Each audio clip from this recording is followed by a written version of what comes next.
Everyone, जय महाकाल। आज फिर हम लोग सनातन की दुनिया में मिलते हुए और आज दशहरा है। जो दशहरा हम लोग क्यों मनाते हैं ये तो आप लोगों को पता ही होगा कि राम भगवान ने रावण का आज ही वध किया था, इसीलिए हम लोग दशहरा मनाते हैं।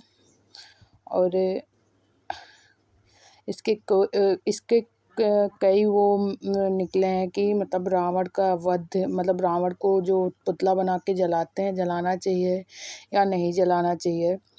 इसका तो मुझे ना कोई प्रमाण है, ना मैं जानती हूँ कि जलाना चाहिए या नहीं। हाँ, मुझे लगता है, मैं अपना ओपिनियन बताऊँ तो नहीं जलाना चाहिए, क्योंकि हमारे दादी और बाबा कहते थे कि मतलब जैसे जो दुराचारी था, उसकी उसकी मृत्यु हो चुकी है और वो अग्नि में जल गया, तो उसके सारे दुराचार भी ख़त्म हो चुके हैं। तो उसके बारे में गलत कहना, हम पापी हैं ना कि वो पापी है। तो इसीलिए हमको लगता है कि नहीं जलाना चाहिए। और वो ज्ञानी भी था। हाँ, शिवतांडव का उद्गम किया और उसने भगवान शंकर की कई मंत्रों का उद्गम किया। तो वो ज्ञानी तो था, इसलिए भी उसकी थोड़ी बहुत रिस्पेक्ट करनी चाहिए। और आज हम बात करते हैं कि कई लोग हम मुझसे कई पंडित कह चुके हैं कि जो ब्राह्मण मतलब रावण को जब राम भगवान ने मारा तो उनको ब्राह्मण दोष लगा था, ब्रह्म हत्या लगी थी। लेकिन रामचरितमानस में कहीं पे भी ये उल्लेख नहीं मिलता है। तो मैं रामचरितमानस के अलावा मुझे ज़्यादा किसी को मैं मानती नहीं हूँ, और रामचरितमानस सेम रामायण से ही लिखी गई है, और तो उसके अलावा मानने की कोई ज़रूरत नहीं। तो उन्होंने उसमें एक जगह बताए हैं कि मतलब कुछ लोग बोलते हैं कि जैसे इंस्टाग्राम पे और यूट्यूब पे जो गुरु हैं, वो बोलते हैं कि जो रावण को मतलब राम जी को ब्रह्म हत्या लगी थी, उन्होंने अपने आप को ब्रह्म हत्या माना था। तो वो उसको क्या कहते हैं, वहाँ से प्रूफ मिला है उसको, वहाँ से प्रूफ मिला मतलब जैसे कि बताते हैं कि ब्रह्म हत्या जब हुई थी तो उन्होंने राम जी ने जो रामेश्वरम की स्थापना की है, इसीलिए स्थापना की है। फिर उन्होंने नर्मदा नदी में स्नान किया, तो उनका ब्रह्म हत्या इसका कोई वर्णन नहीं मिलता है, क्योंकि जो शिवलिंग की स्थापना हुई है, रामेश्वरम शिवलिंग की स्थापना तुलसीदास जी ने लंका कांड के पहले अध्याय में लिखा है, और रावण की हत्या लंका कांड के पहले दोहे में लिखा है। और लंका कांड में जो रावण की हत्या हुई है, वो रावण की हत्या 90 और 100 के बीच में है।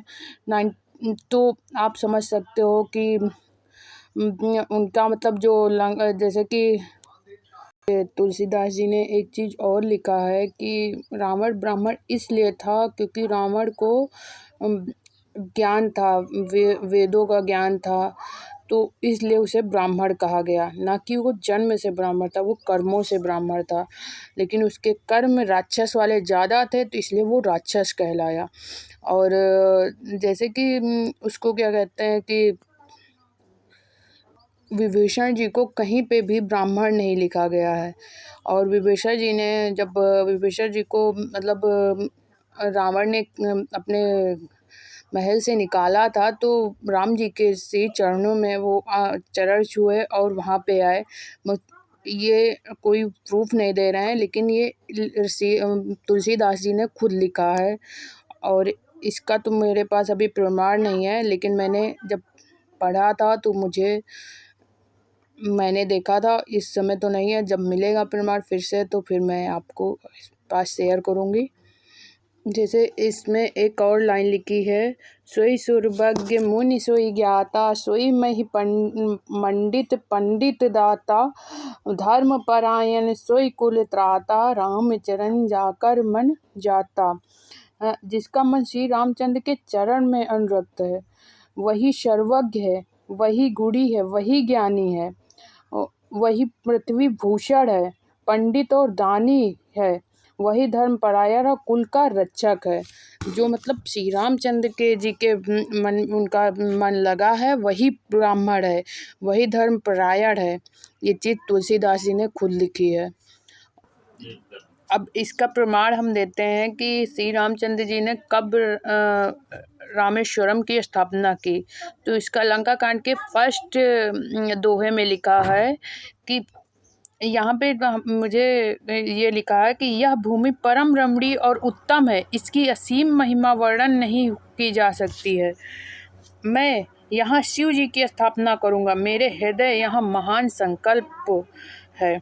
तब उन्होंने एक लाइन बोली, सुनी कपीस बहुदूत पठाए, मुनिवर शकल बोली ले आए, लिंग थाप विधिवती करी पूजा, शिव समान प्रिय मोहि न दूजा। श्री राम जी के वचन सुनकर वानर राज सुग्रीव ने बहुत से दूत भेजे, जो सब श्रेष्ठ मुनियों को बुलाकर ले आए। शिवलिंग की स्थापना करके विधि पूर्वक उसका पूजन किया। शिव जी के समान मेरा कोई दूसरा प्रिय नहीं है। और जैसे कि श्री कृष्ण भक्त आजकल कास्टिज्म वाले भक्त चल रहे हैं, परशुराम जय परशुराम की जय, जय श्री कृष्ण, जय श्री राम, जैसे क्षत्रिय राम जय श्री राम, यादव जय श्री कृष्ण के बोलेंगे, मतलब उनके यहाँ श्री कृष्ण का पालन पोषण हुआ था तो वो अपने कुल का वंशज मानते हैं। और वो उसको क्या कहते हैं कि जैसे ब्राह्मण के लगभग ब्राह्मण जय परशुराम बोलते हैं। तो वो और मेरे महाकाल की तो कोई कास्ट ही नहीं है। तो उसको क्या कहते हैं, राम जी ने यही चीज़ कही, अगर तुम शिव को जो विद्रोही हो, जो शिव को नहीं मानता है, जो सभी देवताओं को मतलब एक तरह से विद्रोही तो कोई नहीं होता है, लेकिन एक सभी देवताओं को मानने वाला, जैसे कुछ लोग बोलेंगे कि इनकी पूजा करो तुम्हारा ये हो जाएगा, इनकी पूजा करो तुम्हारा ये हो जाएगा। ऐसा कुछ नहीं होता है, सब तुम्हारे होता है, लेकिन अपने आराध्य की पूजा करो, जिससे प्यार होगा उसी से अपना कनेक्शन बना पाओगे। जिससे प्यार ही नहीं होगा तो उससे कनेक्टिविटी कैसे। जैसे मैं हूँ, जब महाकाल से एक पिता की तरह लगाव है, तो मैं उनसे कनेक्ट कर पाती हूँ।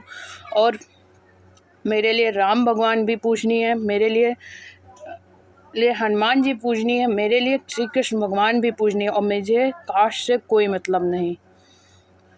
तो कास्ट के अनुसार जय श्री राम, जय परशुराम, जय श्री कृष्ण ये ना करो।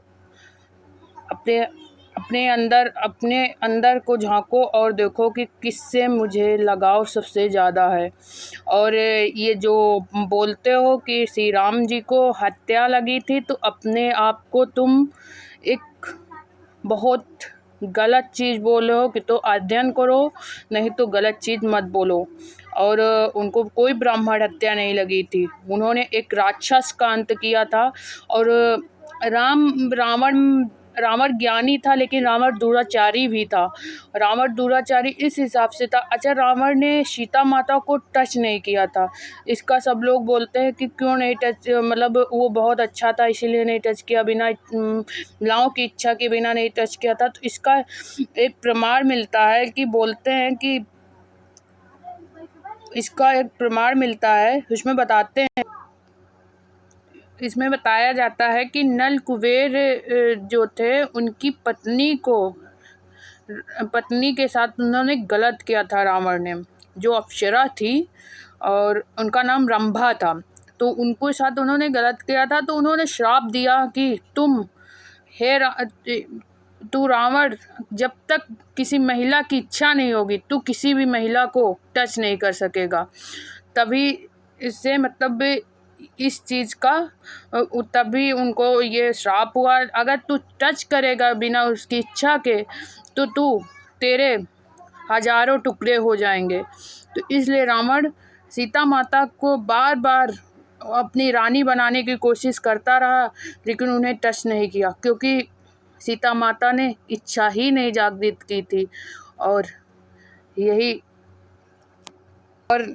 आप पूछेंगे कि नल कुबेर कौन थे, तो वो कुबेर जी के पुत्र थे।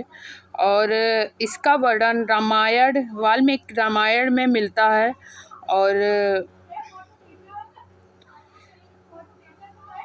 और मैं ज़्यादा इसके बारे में जानकारी नहीं है, क्योंकि मैं नहीं जानती कि रावण कैसा था, रावण क्या था। बस जय महाकाल। मेरे चैनल को लाइक, शेयर एंड सब्सक्राइब करें।